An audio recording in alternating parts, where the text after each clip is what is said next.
Welcome back, everyone. Hey, teens, it's so good to see you again. Today's topic is super important because we're talking about something every believer is called to be: an overcomer.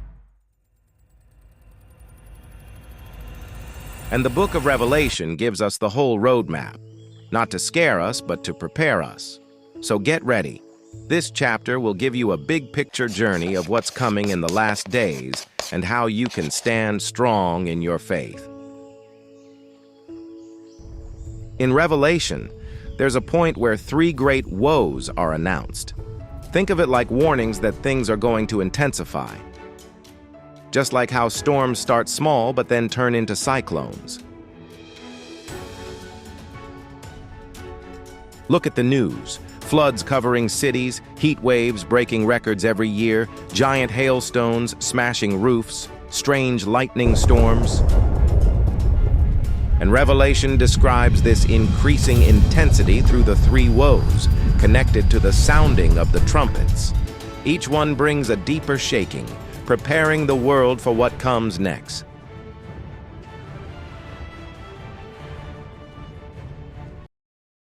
Then we meet 2 incredible figures, the 2 witnesses.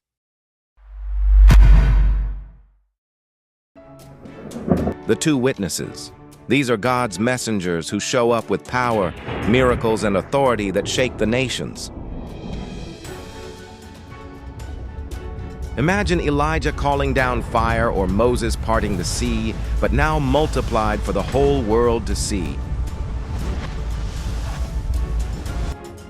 God proves that even in the darkest times, His power still shines the brightest. And Revelation describes this increasing intensity through the 3 woes, connected to the sounding of the trumpets. Each one brings a deeper shaking, preparing the world for what comes next. Revelation also talks about a moment when God's people will be taken into a wilderness.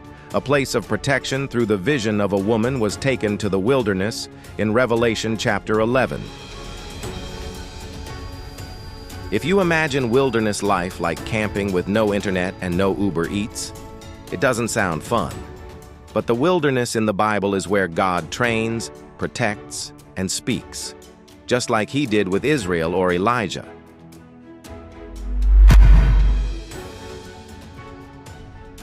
One of the most famous and serious parts of Revelation is the mark of the beast. It's a time when people will be required to carry a mark in order to buy, sell, or even live normally. Imagine walking into a shop and finding out your cash and card are useless unless you have a digital mark on your body. Revelation warns us about this so we won't be confused or pressured. Overcomers keep their loyalty to Jesus no matter what.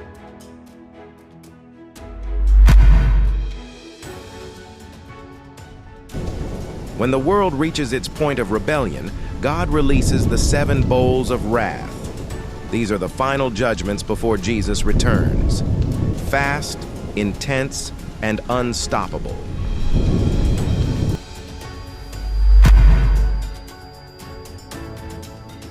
But here's the best part. Jesus doesn't leave His people in darkness. And then comes the most beautiful celebration in history, the wedding of the Lamb. A massive celebration where Jesus receives His faithful ones.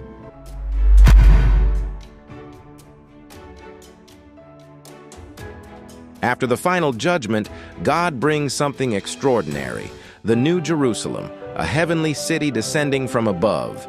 No more pain, no more crying, no sickness, no fear. Imagine living forever with God, where everything is restored and made new. That's the final destination for every overcomer.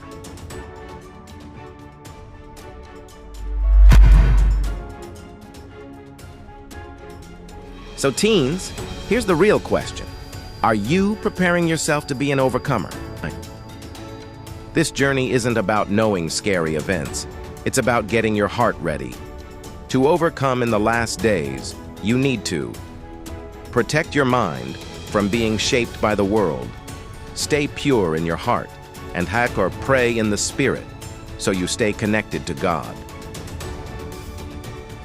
This whole chapter is your roadmap. From the shaking of the world to the return of Jesus to the new eternal home God prepared for his children. Stay close, stay alert, and stay faithful. And hey, if you want something fun to help you grow on this journey, we've created an Overcomer board game.